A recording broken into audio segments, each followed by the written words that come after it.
Under-19 women's world cup లో century చేసి record సృష్టించిన త్రిషకు అభినందనలు తెలిపారు Telangana sports authority chairman Shiva Sena Reddy. Telangana క్రీడాకారులు ప్రపంచ స్థాయిలో రాణించడం రాష్ట్రానికి గర్వకారణమన్నారు. సీఎం రేవంత్ రెడ్డి ఇస్తున్న ప్రోత్సాహంతో యంగ్ ఇండియా స్పోర్ట్స్ యూనివర్సిటీ ఏర్పాటు చేస్తున్నామన్నారు శివసేనారెడ్డి.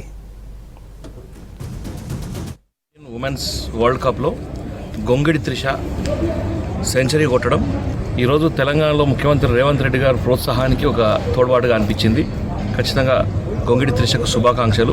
ఒక భద్రాచలానికి చెందిన బిడ్డ, తెలంగాణ బిడ్డ ఈరోజు దేశంలో మొట్టమొదటిసారి సెంచరీ రావడం, అందులో తెలంగాణ మన భద్రాచలం అమ్మాయి రావడం చాలా సంతోషకరమైన విషయం. త్రిషకు స్పోర్ట్స్ అథారిటీ ఆఫ్ తెలంగాణ తరపు నుంచి ప్రత్యేక అభినందనలు, ధన్యవాదాలు తెలియజేస్తా ఉన్నాం. రాబోయే రోజుల్లో కూడా ఖచ్చితంగా ఇటువంటి వారందరినీ కూడా, మట్టిలో ఎంతోమంది మాణిక్యాలు ఉన్నారు, వీళ్ళందరినీ ఎటువంటి సహాయ సహకారాలు కావాలన్నా కానీ స్పోర్ట్స్ అథారిటీ ఆఫ్ తెలంగాణ నుంచి ఏర్పాటు చేయబోతున్నాం.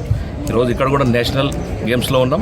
నేషనల్ గేమ్స్లో కూడా దాదాపు 205 మెంబర్స్ ఈరోజు తెలంగాణ నుంచి ఈ డెహ్రాడూన్ రావడం జరిగింది.